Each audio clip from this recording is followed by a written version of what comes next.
ॐ भूर्भुवः स्वः तस्सद्वितुर्वरेण्यं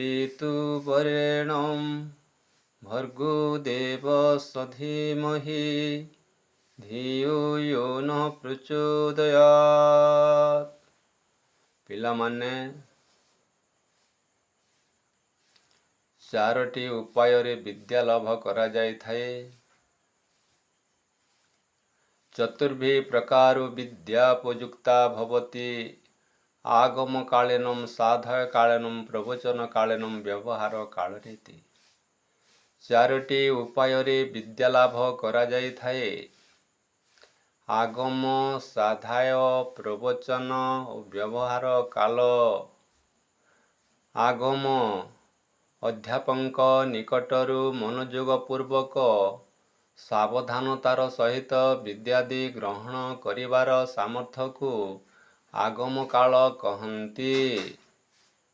ସ୍ୱାଧ୍ୟାୟ ଅଧ୍ୟୟନ ସମୟରେ ଆଚାର୍ଯ୍ୟଙ୍କ ନିକଟରୁ ଶବ୍ଦ ଓ ଅର୍ଥକୁ ଶ୍ରୋତ ଦ୍ୱାରା ମନ ଦ୍ୱାରା ଅନ୍ତରାତ୍ମାରେ ଗ୍ରହଣ କରିବାର ସାମର୍ଥ୍ୟକୁ ସ୍ୱାଧ୍ୟାୟ କାଳ କହନ୍ତି। ପ୍ରବଚନ ଆନନ୍ଦ ସହିତ ଅନ୍ୟମାନଙ୍କୁ ବିଦ୍ୟା ପ୍ରଦାନ କରିବାର ଉପାୟକୁ ପ୍ରବଚନ କାଳ କୁହାଯାଏ। ବ୍ୟବହାର ନିଜ ହୃଦୟରେ ସତ୍ୟବିଦ୍ୟା ଯେତେବେଳେ ପ୍ରତିଷ୍ଠିତ ହୋଇଯାଏ, ଅର୍ଥାତ୍ କର୍ତ୍ତବ୍ୟର କର୍ମର ଯଥାର୍ଥ ତତ୍ତ୍ୱକୁ ହୃଦୟଙ୍ଗମ କରି ତଦନୁରୂପ ଆଚରଣ ପ୍ରଦର୍ଶନ କରିବାର ସାମର୍ଥ୍ୟକୁ ବ୍ୟବହାର କାଳ କହନ୍ତି। ଏହି ଚାରି ପ୍ରକାର ଉପାୟ ଦ୍ୱାରା ବିଦ୍ୟାର୍ଜନ କରାଯାଇଥାଏ।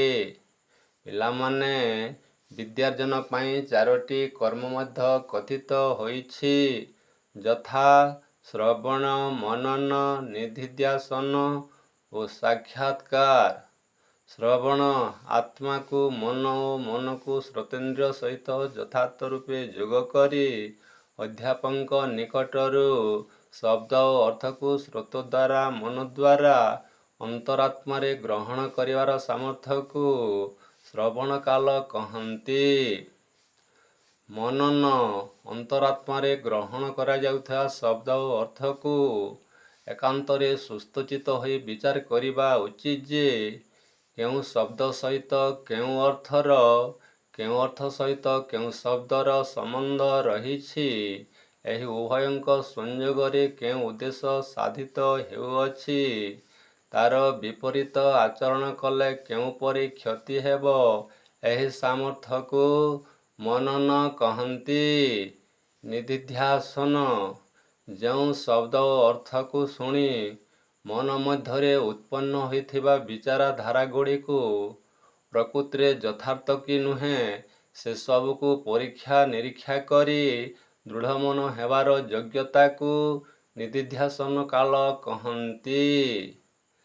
ସାକ୍ଷାତ୍କାର ଯେଉଁ ଅର୍ଥ ଓ ସମ୍ବନ୍ଧକୁ ଶୁଣି ବିଚାର କରି ନିଶ୍ଚିତ ହୋଇଅଛୁ, ସେ ସବୁର ପରୀକ୍ଷା ନିରୀକ୍ଷା କରି ଦୃଢ଼ମନ ହେବାର ଯୋଗ୍ୟତାକୁ ନିଧିଧ୍ୟାସନ କାଳ କହନ୍ତି। ଏହି ଚାରି ପ୍ରକାର ଉପାୟ ଦ୍ୱାରା ବିଦ୍ୟାର୍ଜନ କରାଯାଇଥାଏ। ପିଲାମାନେ ଆସନ୍ତୁ ଏହି ଚାରି ପ୍ରକାର ବିଚାରଧାରାକୁ ଉତ୍ତମ ରୂପେ ଆମେ ବିଚାର କରି ଏହାକୁ ଅଧ୍ୟୟନ କରିବା ଓ ଏକ ଶ୍ରେଷ୍ଠ ବିଦ୍ୟାର୍ଥୀ ହେବା।